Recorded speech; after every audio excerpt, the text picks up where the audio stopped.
বন্ধুরা, আশা করি আপনারা সবাই ভালো আছেন। আজকে আমি আপনাদের দেখাচ্ছি এই একটা নতুন মালবেরি। এটা হচ্ছে চিকেন কোলো বা এটা ড্রাগন মালবেরিও বলে। এই ফলগুলো খেতে টক মিষ্টি স্বাদের। আমি কিছু ফল পাড়ছি। খেতে যথেষ্টই ভালো। এর সাইজ হয় আনুমানিক 2 ইঞ্চি পর্যন্ত হয়। আমি ফলগুলো দেখাই। এটা চিকেন কোলো বলছে তার কারণ এর পাতাটা না কিছুটা মুরগির পায়ের মতো। ওই জন্যে মুরগির পায়ের সাথে তুলনা করার জন্য একে চিকেন কোলো বলছে। এটা কিন্তু আমার একটা গ্রো ব্যাগে লাগানো আছে। এটার নাম নিয়ে বিভ্রান্ত আছে, কিন্তু এটার পাতা যতগুলো মালবেরি আছে এর চেনার সহজ উপায়। এর পাতাগুলো একদম একটা অন্য ধরনের। এটার পাতাটার জন্যে এর চেহারাটা পুরো আলাদা। গাছটা আমি বড় দূরের থেকে দেখাই। গাছটা এখানেই আনুমানিক 10 ফুট হয়ে গেছে। এটা গ্রো ব্যাগে এতটা বড় হওয়ার কারণ আমার যতদূর ধারণা নিচে মনে হয় মাটিতে শিকড়টা লেগে গেছে। মালবেরিটা খেতে যথেষ্টই ভালো, টক মিষ্টি স্বাদের।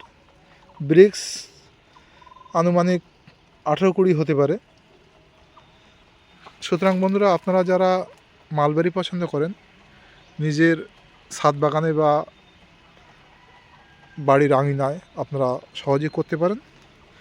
তবে আমার মনে হয় অন্যান্য যে মালবেরিগুলো আছে, হোয়াইট লংবেরি বা পাকিস্তানি লং, হিমালয়ান লং, সেই গাছের তুলনায় এই গাছে ফলন আমার মনে হয় একটু কম আছে। আমার ধারণা হয়েছে এই গাছে ফলন একটু কম। এই দেখেন, এই ছোট ছোট ফল আছে, কিন্তু ফলটা খেতে টক মিষ্টি একটু অন্য স্বাদের। ভালো লেগেছে ফলটা, খারাপ না।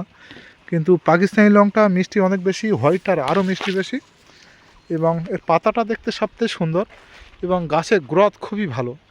এবং যাদের এখন গরমের সময় যাদের মনে হয় আমার বাড়ি ছায়া দরকার, তাদের জন্য আমার মনে হয় সবথেকে মালবেরি গাছের মতো এত গ্রোথশীল গাছ আর নেই।